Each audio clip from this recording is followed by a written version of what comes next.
नमस्कार सबैमा। आज चाहिँ मैले युट्युबमा धेरैपल्ट देखेको आलुको बोक्राको पकौडा बनाउने निर्णय लिएँ र त्यसको लागि मैले के गरेँ भने आलुको बोक्रामा मैले 1 चम्मच बेसन 2 चम्मच बेसन हालेँ अनि आधा चम्मच मैले कर्नफ्लोर हालेँ, स्वाद अनुसार निमक पनि हालेँ, अलिकति हर्दी र अलिकति जीरा पाउडर पनि हालेँ र यी सबैलाई मैले राम्रोसँगले मोलेँ, मजाले सादिदिएँ ती सबैलाई एकै ठाउँमा।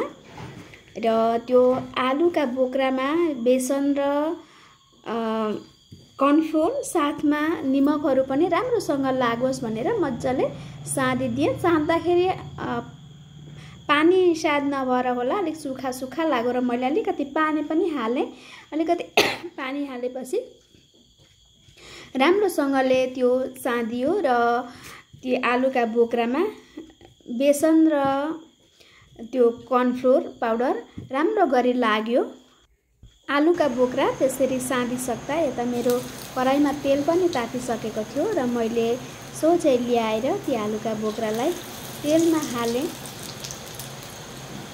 थोरै तेल हालेर मैले तार्नलाई तयारी गरेकी थिएँ, किनभने त्यो धेर भएको तेल फेरि के गरौँ हुन्छ, त्यसलाई फ्याँक्न पनि मन लाग्दैन, खान पनि मन लाग्दैन र पकौडा पकाइसक्दाखेरि तेल पनि सकियो। त्यस्तो हिसाबले मैले थोरै तेल हालेर हालेको थिएँ र मेरा यी आलुका बोक्राका पकौडा एक साइडमा पाके र दोस्रो साइडमा मैले यसलाई फर्काएँ।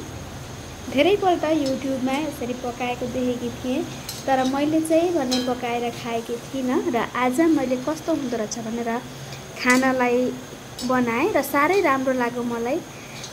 राम्रो कुरकुरा हुँदो रहेछ। हजुरहरूले पनि खानुभएको छैन भने निश्चय पनि यसरी बनाएर खानुहोला, साह्रै स्वादिलो लाग्दो रहेछ।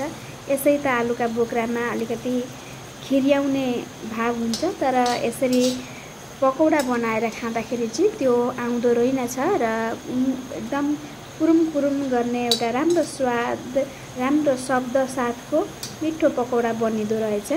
र हेर्नुहोस्, यसरी बात मार्दा मार्दै हाम्रो आलुको पकौडा पाकिसकेको छ र अब म यी आलुका पकौडालाई एउटा प्लेटमा निकाल्ने छु र यी आलुका पकौडा पाके र मैले निकालेँ। हेर्नुहोस् त कस्तो राम्रो देखिएका छन्।